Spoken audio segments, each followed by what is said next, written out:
are watching the Bill of Rights show on NDTV Hindu, the show that tells you about your rights. Our final story is about a much-awaited video teleconference at an educational institution that did not go the way it was expected to be.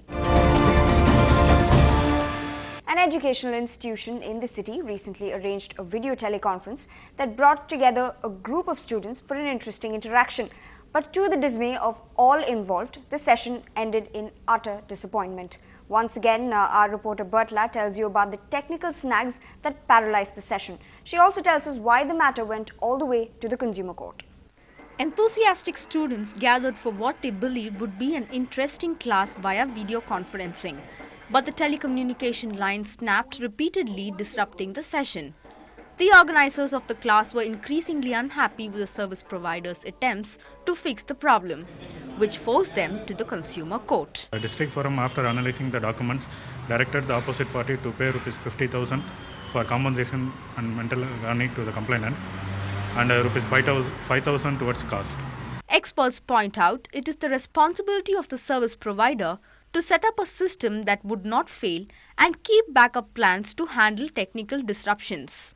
When the institutions get such facilities and their charges, the facility provider should see that there is an uninterrupted supply in the video conferencing and the interactive softwares. Once it has been installed, it is a duty of the facility provider to give the facility without any default. If any institution is, after getting availing service, if they report for an breakdown, it has to be rectified without any delay or defect. The crippled teleconference also highlights that clients hiring the service should make sure if the service provider is prepared to deliver quality service and get assurances against technical and other problems. In Chennai, Bertila, NDTV Hindu. A special guest joined us and gave us a checklist of things to look at to avoid facing similar problems.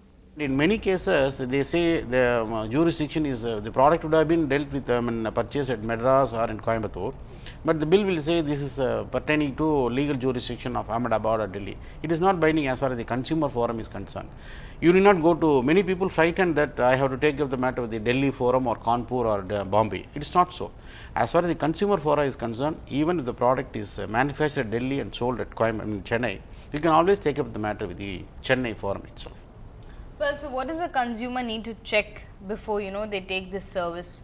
What exactly needs to be done when they face a problem like that?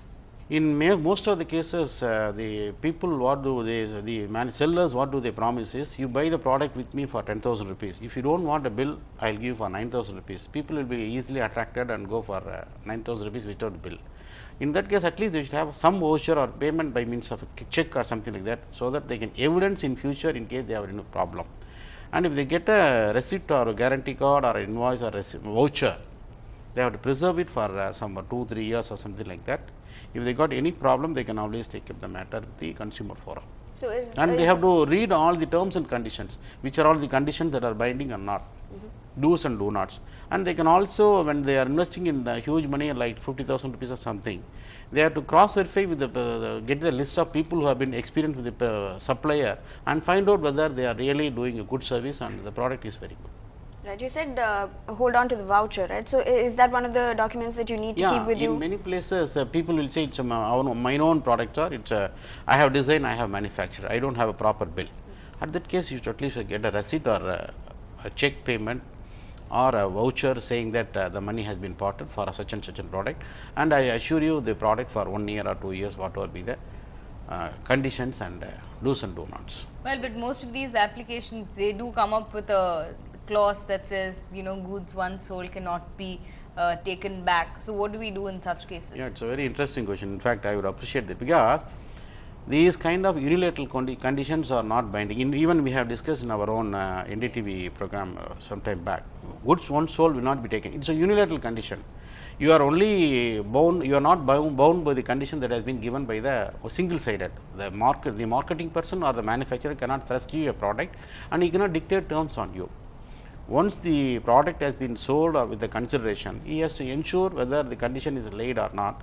This kind of condition will not be binding on the court. Even if the clause is mentioned, whether you are buying a saree or a tape recorder or a camera, the bill normally for their own legal protection, in order to cheat the public, they have been giving such clauses which are not at all binding on the consumer.